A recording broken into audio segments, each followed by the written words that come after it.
Now, as we get ready to head into the new league year, which officially starts on March 12th, the Baltimore Ravens, they have quite a few decisions to make when it comes to pending free agents. And the one that I wanted to focus on today, I feel like is almost a no-brainer. But then when I really think about it at the same time, maybe it's not so much. And that person, that player, is cornerback hashtag number 21, our guy Brandon Stephens. And I know with Brandon Stephens, I know what a lot of y'all are going to say in the comment section already. I already see it coming. But with Brandon Stephens, initially, when I thought of, all right, will the Baltimore Ravens bring him back? Now, I've been saying it pretty much for the majority of the year. I don't expect them to bring back Brandon Stephens. And Eric DeCosta, he even said it. He said, we're going to let Brandon Stephens test the market. And that's basically Eric DeCosta's way of saying, like, look, while we appreciated Brandon Stephens, while we loved Brandon Stephens, and the Ravens, like, they really, really loved Brandon Stephens a lot. Seriously. And I don't even say that in a sarcastic way or anything, but from jump, literally from his rookie year, he was one of those players where, what was he, a third-round pick, I believe? But he was one of those players where the Baltimore Ravens, they would find ways to get him on the field. They wanted him to be on the field. They really saw a lot of potential with Brandon Stephens. I will never forget, it was in preseason. In preseason, a lot of the starters, they weren't playing, or no, some of the starters were playing, and Brandon Stephens was right out there with the starting defense. And I said, oh, and he was out there a lot. And then during the regular season, Brandon Stephens would be out there a good amount of time. And then, of course, as his career continued and as the seasons went on, he ended up being out there more and more and more. And Brandon Stephens was somebody that he played running back and he played safety. Then the Ravens moved him from playing safety to playing corner. And that first year where he was playing corner, my goodness, like he was great. Like 2 seasons ago, he was amazing. 2023, he was amazing as a cornerback. It was like, oh my goodness, Brandon Stephens, where did this come from? He was the best cornerback on a team in 2023. So I remember going into the season, it's like, all right, cool. We got Brandon Stephens. We saw what he did last year. We got our guy Marlon Humphrey. We know what he could do. And hopefully he'll be healthy this year, which he ended up being for the majority of it. And it's like, oh, we got Nate Wiggins too now. Oh, we got a nice little blend of cornerbacks. They brought back Arthur Millette, who's some solid depth. They drafted TJ Tampa as well. They even kept Jalen Armour-Davis around too. And I thought that he was going to get cut. I thought both him and Pepe Williams were going to get cut, but Pepe Williams did, but Jalen Armour-Davis stuck around. So I'm like, oh, we're going to be straight at cornerback with Brandon Stephens this year. It was rough. It was very, very rough for him at the cornerback position. But what I was saying is the way that you could tell the Baltimore Ravens really love Brandon Stephens is because despite how rough it was for Brandon Stephens at cornerback, he stayed out there all year long. And that is one of his best traits, is his availability. Say what you want about Brandon Stephens, say what you want about his play or whatnot, and that is probably the biggest thing that I think could improve when it comes to Brandon Stephens, because it ain't like, sometimes he would get burnt, but sometimes any corner gets burnt. There were times when Nate Wiggins got burnt, there were times when Marlon Humphrey got burnt, but with Brandon Stephens, his biggest thing is just making a play on the ball. That's where the biggest improvement, in my opinion, can happen in the future, to where that will take his game to a whole nother level, because he knows how to play sticky coverage. He will be right there with a receiver, tight end, whoever he's covering.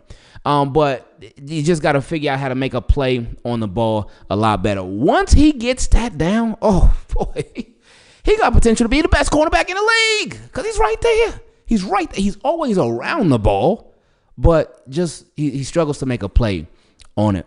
But with the Baltimore Ravens, the reason I say they really, really love him is because they didn't really give him a hard benching. Because even when he struggled, even when he was having his issues and whatnot, they kept him out there. They might have brought him out on a play here, a play there, brought in Tre'Davious White or something like that, but they did not bench Brandon Stephens, like, for real. Like, you saw how they bench Marcus Williams, like that. You saw how they bench Eddie Jackson, like, they did not bench Brandon Stephens at all.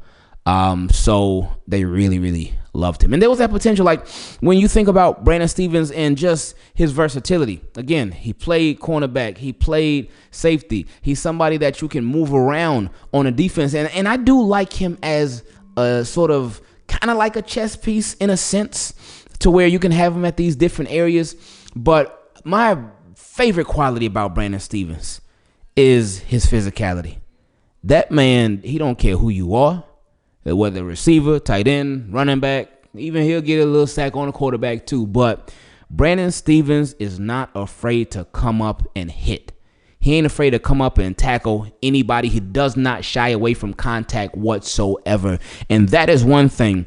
Ravens have completely different types of cornerbacks. Marlon Humphrey is very different from a Nate Wiggins. Nate Wiggins is very different from a Brandon Stephens. Brandon Stephens is very different from Marlon Humphrey. But one thing about those Baltimore Ravens cornerbacks that they look for is guys that are physical, guys that ain't afraid to come up and make a play on whoever the ball carrier is. And Brandon Stephens does a phenomenal job of that all the time. Love that about him. But the question is, do I think the Baltimore Ravens should or will end up bringing him back? And I would have to say no. I don't think that they will, at least initially. The only chance, because again, I do feel like it's like a no-brainer that they won't bring him back, but I still think there's a slight chance that he could possibly, maybe return.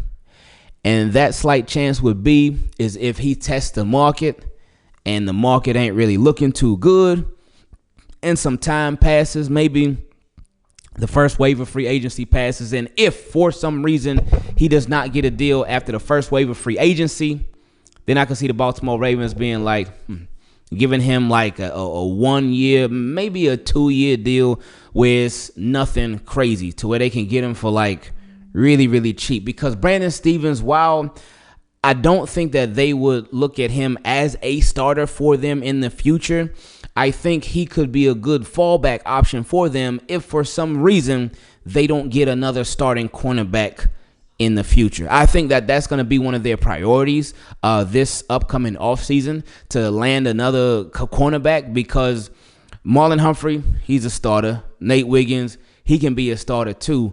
But then you need one more guy who can really be out there full time as a starter. I know some names that have been floating out there, guys like Jair Alexander. I know a lot of Ravens fans will love that idea. Now, again, you know what Jair Alexander, he can play. He's a baller, but the health concerns are real.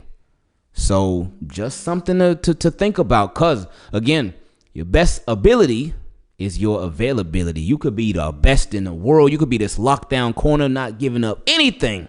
But if you can't ever suit up on game day, then it will all be for nothing. So that's something that we got to really appreciate when it comes to Brandon Stephens. So I do hope that Brandon Stephens does well in 2025 for whatever team that he plays for. I don't envision it being the Baltimore Ravens, but again, that scenario that we just mentioned, that's the only way that I think that he would end up returning to the Baltimore Ravens. But if I had to give my just straight up take on this one, I do think that the Baltimore Ravens and Brandon Stephens, they will go their separate ways, amicably and peacefully, of course. I know we all looking for even more ways to keep it clean, right? Well, let me introduce you to Mando. Mando is a whole body deodorant literally for everywhere. Your neck, your back, your armpits, your legs, your feet, and anywhere where the sun don't shine. We said everywhere, right? Because unfortunately, body odor doesn't just stay in one place. But fortunately, Mando doesn't either, because it's for everywhere. Here's Mando's 4-in-1 acidified cleansing bar. It's a 5-ounce bar that does the work of shampoo, face wash, body wash, and deodorant. It's clinically proven to control odor for 24 hours. And it comes in 3 cologne quality scents. Mount Fuji is fresh and woodsy. Bourbon Leather is sweet and sophisticated. And Pro Sport is clean and citrusy. Now here's my personal favorite from Mando, their Bourbon Leather body wash. Every time I use it, it got me feeling like a brand new man. And then it keeps me smelling really good too. So that's a nice bonus. Mando's whole body deodorant is powerful enough for the toughest body odor, but gentle enough to use everywhere, allowing you to put Mando on those special somewheres without any worry, because Mando is aluminum free, baking soda free, cruelty free, dye free, and it's vegan. But how can you get your hands on it? Well, I'm getting ready to tell you. Mando's starter pack is perfect for new customers. It comes with solid stick deodorant, cream tube deodorant, and 2 free products of your choice. My choices ended up being the deodorant wipes, and my personal favorite again, the body wash. And another bonus, you get free shipping. Luckily, I have a discount code to help you get hooked on my favorite smelling whole body deodorant on the market. New customers get $5 off a starter pack with our exclusive code. That equates to over 40% off your starter pack. Use code Ingraven at shopmando.com. SHOPMANDO.com. Now we reach my favorite part of these videos, where we get to feature your questions. If you'd like to take part in it, you can send an email to teamkeepitclean@gmail.com, or for the Team Keep It Clean patrons, you can send your question directly in a DM on Patreon. And if you'd like to join them, you can go to patreon.com/Ingravenvids. First questions came from my guy Nigel, and this was like a day after the game. He said, coaching was definitely an issue. Ravens didn't run the ball enough, and the huge difference, even after all the turnovers, was the first 2-point conversion. They should have just took the points because they were forced to chase it all game. They were, technically. I feel like with that, there was no right or wrong decision. Obviously, if they would have just took the extra point, then yeah, they could have just been kicking a field goal at the end instead of having to go in for 2. But again, I didn't have a problem with them going for 2. But I do get the frustration, especially when you look back at it. It's like, oh man, they could have just kicked the extra point, and then we wouldn't have to chase the points, and then it would have been a little bit easier for them at the end of the game. So it was possible though. But he said Hars needs to go because he's playing guys over more talented guys for petty reasons, and the live or die by my decisions, and he's been dying year in and year out, and he's holding Lamar back. Well, part of it, playing guys over more talented guys for petty reasons. Now, we were just talking about Brandon Stevens earlier. I would say that was something that that's something that you can put on Coach Harbaugh, because Brandon Stevens struggled a lot throughout this season, and they did not bench him. Marcus Williams struggled a lot this season. He got benched. Eddie Jackson struggled a lot this season. He got benched. And those players, well, Marcus Williams, he certainly was making a whole lot more money than a Brandon Stevens was. But they still benched him.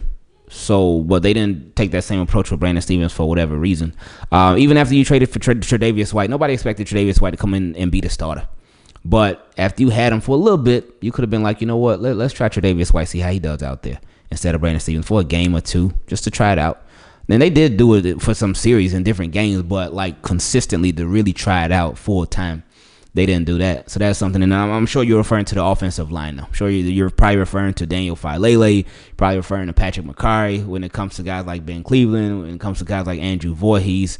And yeah, that is one thing that I give that to you. I can't give you no pushback on that one as far as Harvard's playing certain guys over other guys. Now, where I will give you pushback for sure, where you said he's been dying year in, year out. Okay, that part. But you said Harbaugh's is holding Lamar back. In what way? What do you mean when you say that, Nigel? Because we just saw this year the best Lamar Jackson that we have seen in his entire career. And we all knew it was there. We knew it was there, but we've seen this coaching staff really bring it out of him. Now, the one thing that I will say is where they could get even more, and if you're talking about holding the ball back, maybe you're saying, oh, because the offensive line wasn't as good as they could have possibly been. Maybe that's the reasoning. Or if you say, hey, well, at wide receiver, they could have brought in somebody even better. Now, again, Bateman and Zay, they did their thing, but maybe that's what you're saying. But as far as holding Lamar Jackson back, what exactly do you mean? Or you mean like holding him back from achieving greatness, or holding him back as an individual player? I just need some more clarification on exactly what you mean, because there's a lot of different reasons to get you pushback on that, but I just want to hear where you're coming from. Next question came from my guy Noah. He said, hey, Ingraven, hope you and the family are doing well. And before anything, I want to thank you for your hard work to keep us up to date on our Ravens. You never fail to give us the news in a fun and entertaining way, even after a loss. Appreciate that, man. He said, I think I speak for all the Team Keep It Clean when I say you are very appreciated, Unc. Keep grinding. Appreciate that, man. Thank you. He said, anyways, here's my question. After this loss in the playoffs, I know we are all disappointed, but how do you think the Ravens fixed the underperformance in the playoffs? Is it coaching? Is it the players? I don't know at this point. It seems like neither are on the same page when we need it most. But what I do know is that as long as 8 is out there, we are always going to have a chance. And we can't sit here and blame the only reason we have had the success we've had in the past years. Yes, he made mistakes in the first half, but when we needed him to be clutch and give us a chance, he did everything he could to keep us in this game. Yeah, he did. He certainly did. And I agree. Yeah, if Ravens got Lamar, they always gonna have a chance. They always gonna have a chance. But what is it? Again, mentality. The turnovers both play huge parts in the games. And just Ravens gotta get better in the big moments. They gotta get better in the big moments. Closing it out like in the big moments in big games. And I would say the bigger the game gets, because obviously every playoff game is bigger than the previous one, because you're that much closer to getting to your ultimate goal but you also got a 50-50 shot at going home. So it's that much more pressure. And the Ravens, they keep like succumbing to this pressure because they, again, and the pattern for the past couple of years, the first playoff game, oh yeah, excellent, amazing, great job. No turnovers whatsoever, taking care of the ball, controlling the ball. Oh, good. But then you go to the second opponent and it's like, oh, that's out the window. Oh, that's out the window. So they got to build up better consistency with taking care of the ball in the playoffs. Once they finally start doing that, it's game over. It really is. That's it. It's game over. Anyway, he said EDC needs to rework the Kings contract and give him and Lamar at least one more season together. Oh, they definitely will. They definitely will. Oh, I like this one. He said sign T. Higgins. Oh, I like that one. He said and trademark Andrews. Ooh. He said trademark Andrews for Myles Garrett or for a good draft pick to get a franchise pass rusher. Oh, now that's something right there. Wow. You think Mark Andrews will go for a first? Mark Andrews is great tight end, one of the best tight ends in the league. Even with the drops that he had in the game and stuff, he's still one of the best tight ends in the league and one of the most productive ones as well. I don't think he'll go for a first though. I don't think he'll go for a first. He's nice, he's great, amazing, but I just don't think he will go for a first round pick. Because you're saying trade Mark Andrews either for Myles Garrett or for a good draft pick to get a franchise pass rusher. If you're talking about a franchise pass rusher, then normally you're talking about a first round pick. But yeah, that'd be nice. If I gotta start looking at college guys because I gotta start seeing like who is that. And let me ask y'all too, who is that guy at pass rusher coming out in the draft this year? Who is that? Because I need to know. And he said, and we all know that last part isn't realistic. Oh, okay. So he said that. He said anyway. He said that last part isn't realistic, and you know these Ravens ain't gonna get rid of Mark, even though Likely, in my opinion, has been more clutch for Lamar since Mark went out last year. Now Likely is very clutch. Likely be coming through, man. Likely is he is amazing. I do think that Likely has better hands than Mark Andrews. He doesn't have the drops nearly as much. He gets it every now and then, but not nearly as much as Mark Andrews. So anyway. He said, anyway, sorry about this long-winded first message. I just wanted to see where your mind is after this game because I don't know what to think about it. And just like everyone but the Chiefs after the Super Bowl, we are out. And he said, 1, 2, 3, Cancun. And he said, continue blessings. Noah, appreciate you, man. Next question came from my guy Amos. He said, hey, Flock Nation team, keep it clean. We're going to be back and better, well, next year. We've been saying that. We keep saying it. And we'll see. Anyway, he said, this game was a team loss. Our kryptonite is ourselves. Oh, that's a powerful statement right there. It really is. He said, everything that you should not do in the playoffs, like fumbles, drop, passes, we're going to get it together. What are your take on getting rid of John Harbaugh? Well, that ain't happening. And he said, and promoting Todd Monken and T. Martin. Yeah, I mean, we knew before this game, no matter what the outcome of the Bills-Ravens game would have been, we knew John Harbaugh wasn't going nowhere. We knew he wasn't going anywhere. Now, I wouldn't have minded if they did move on. Because like I said, breath of fresh air could have been nice. It would have been great for the Ravens, I think. But we knew that they weren't. And Todd Monken as the head coach, I don't know. I just don't think that they view him like that right now. I just don't. Things could change, obviously, but I just don't think they look at him like a head coach right now. He said, I'm upset, but it's over now. I can't wait to get revenge next year. Hopefully. He said, Flock Nation to the death of me. Love y'all. Ingraven Flock Nation team. Keep it clean. Hey, appreciate you, Amos. Next question came from my guy, Matt. He said, what's up, Ingraven? I'm writing this fresh after the game, man. I thought it was all year. I really did, too. He said, I had a terrible 2024, and I wanted this one so bad. Oh, man. We all did. We all did. He said, I'm going to feel so bad for Lamar because the media is going to be all over him. I don't blame him for this game. Did he make some errors? Yes. But look at what our defense couldn't do. The pass rush wasn't there. It wasn't. The defense did enough to win the game, though. They did more than enough to win the game, in my opinion. Lamar did more than enough to win the game, in my opinion. Now, he certainly contributed to the loss with the turnovers in the first half. But at the end, he did enough. He did more than enough to win the game, too. But yeah, the fourth quarter was rough. It was a brutal fourth quarter for Mark Andrews, obviously. And they said Mark Andrews costed us, and man, I love him, but that was awful. It was rough. So now we just got to hope that they bounce back next year. He said, I love the channel, man, and I'll continue to watch out for your videos in the offseason. Was hoping this Super Bowl run could help the crappy year. This one stung worse than last year. Andrews was looking like Lee Evans out there. Did it sting worse than last year? I guess it all depends on who you ask. I think it really depends on who you ask, because while it was a tough loss, I don't know. Because last year, I feel like with last year's game, AFC Championship, so obviously the stakes were even higher. One game away to go to the Super Bowl. You playing a game at the crib. We all thought, oh yeah, the Ravens got it.